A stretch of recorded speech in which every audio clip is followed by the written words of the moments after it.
Hello, everybody. Welcome to today's devotion for July 9th. Today's devotion is titled A Cry for Help, and the Bible reading is from Isaiah chapter 58, verses 1 to 9.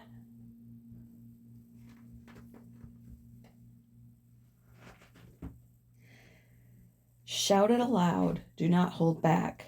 Raise your voice like a trumpet. Declare to my people their rebellion, and to the descendants of Jacob their sins. For day after day they seek me out. They seem eager to know my ways, as if they were a nation that does what is right and has not forsaken the commands of its God.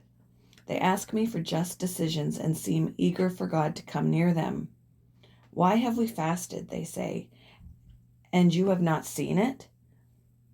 Why have we humbled ourselves, and you have not noticed?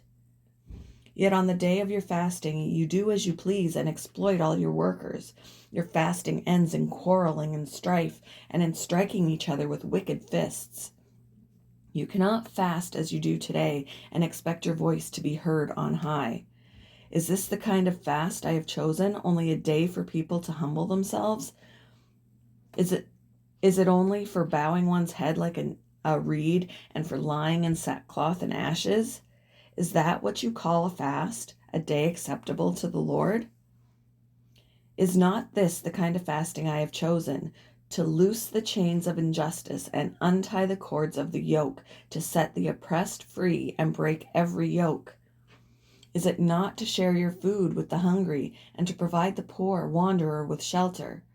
When you see the naked, to clothe them, and not to turn away from your own flesh and blood. Then your light will break forth like the dawn, and your healing will quickly appear. Then your righteousness will go before you, and the glory of the Lord will be your rear guard. Then you will call, and the Lord will answer. You will cry for help, and he will say, "Here I am." If you do away with the yoke of oppression, with the pointing finger and malice talk. Wow, it just kind of stopped in the middle of that. I want to finish the verse. Okay, let me go down here.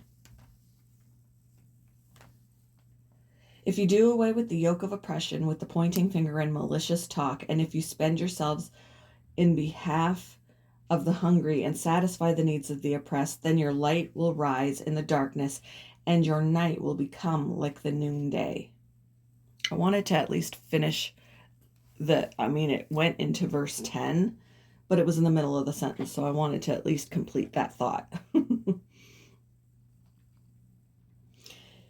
David Willis had been upstairs in Waterstone's bookshop when he came downstairs and found the lights were turned off and the doors locked.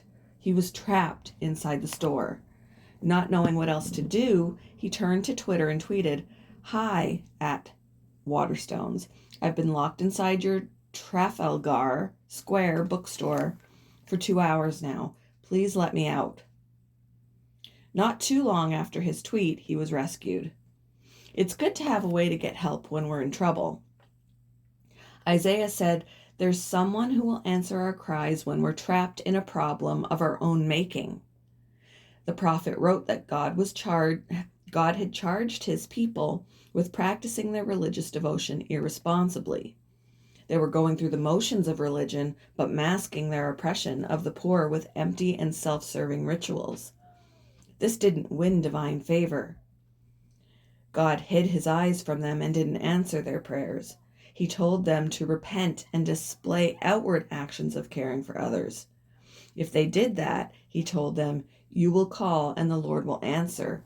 You will cry for help and he will say, 'Here I am.'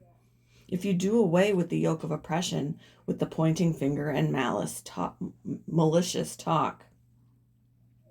Let's get close to the poor, saying to them, 'I am here.' For God hears our cries for help and says to us, 'I am here.'"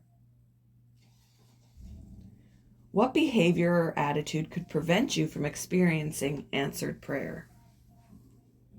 Of what do you need to repent? There's music outside.